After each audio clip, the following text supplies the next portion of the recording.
उम्र को नापने के दो पैमाने होते हैं, बर्थ एज और बॉडी एज। बर्थ एज समय के फासले को नापता है, जबकि बॉडी एज बॉडी की फंक्शनैलिटी को। इसे इस तरीके से समझिए, दो लोग एक साथ कार खरीदते हैं, उनमें से एक अच्छे तरीके से मेंटेन करता है, चलाता है और 5 साल बाद भी उसकी कार नए के जैसी है। दूसरा बेतरतीब तरीके से चलाता है और अब उसकी गाड़ी बमुश्किल से चलती है। तो कहने को तो दोनों गाड़ियां 5 साल पुरानी हैं, लेकिन उनमें फर्क है। ऐसा हमारे साथ भी होता है। हमारे बीच कई ऐसे लोग मिल जाएंगे जो उम्र दराज हैं और जवानों के जैसा जोश रखते हैं। दूसरी तरफ कई लोग मिलेंगे जो जवानी में ही ठंडे पड़ गए हैं।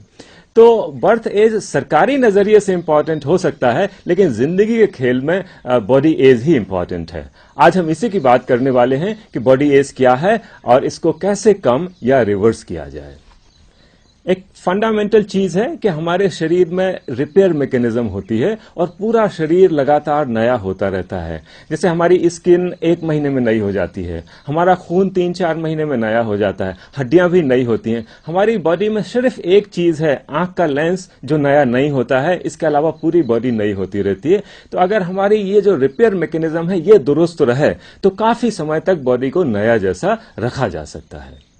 इसके लिए 3 चीजें इंपॉर्टेंट हैं, बॉडी का यूज, न्यूट्रिशन और हमारा बिहेवियर।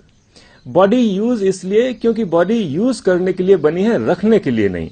तो अगर हम बहुत समय के लिए एक जगह बैठे रहते हैं तो एजिंग प्रोसेस फास्ट हो जाती है। हमें चाहिए कि कम से कम हम 2 से 4 घंटे तक फिजिकली एक्टिव रहें, और हम अगर चाहते हैं कि हमारा एजिंग वाकई स्लो हो या थोड़ा रिवर्स हो तो हमें 4 से 6 घंटे तक फिजिकली एक्टिव रहना चाहिए।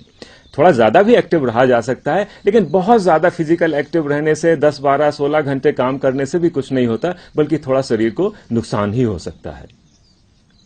जहां तक न्यूट्रिशन की बात है तो खाना बैलेंस तो होना ही चाहिए, लेकिन क्वांटिटी का बड़ा इंपॉर्टेंट है।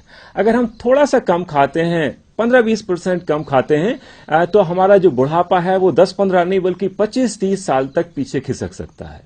और अगर हम थोड़ा ज्यादा खाते हैं तो वो जल्दी आएगा। टेक्निक आजकल पॉपुलर हो रही है ऑटोफैगी, जिसमें 72 घंटे तक निराहार रहते हैं। कहते हैं कि ये करने से पूरी बॉडी रिबूट होने लगती है और शरीर नया होने लगता है। तो अगर हम चाहते हैं कि हमारी एजिंग स्लो हो या एज रिवर्स हो तो इसे भी महीने में एक बार किया जा सकता है। हमारे बिहेवियर या हमारे मन में क्या चल रहा है, इसका भी एजिंग पे बड़ा असर पड़ता है। यदि हम सेल्फ सेंटर्ड हैं तो इलनेसेस हमारी तरफ आती हैं, और अगर हम सबके बारे में सोचते हैं तो वेलनेस। इलनेस और वेलनेस में सिर्फ आई और वी का फर्क है। तो हमें आई सेंटर्ड होने से बचना चाहिए और सबके बारे में सोचना चाहिए, लेकिन हमारा वी का दायरा भी जरा बड़ा होना चाहिए। ऐसा नहीं कि सिर्फ मेरे परिवार, मेरी जाति, मेरे धर्म या मेरे देश तक सीमित रहे। अरे दायरा इतना बड़ा होना चाहिए कि पर्यावरण के साथ मर्ज हो जाए।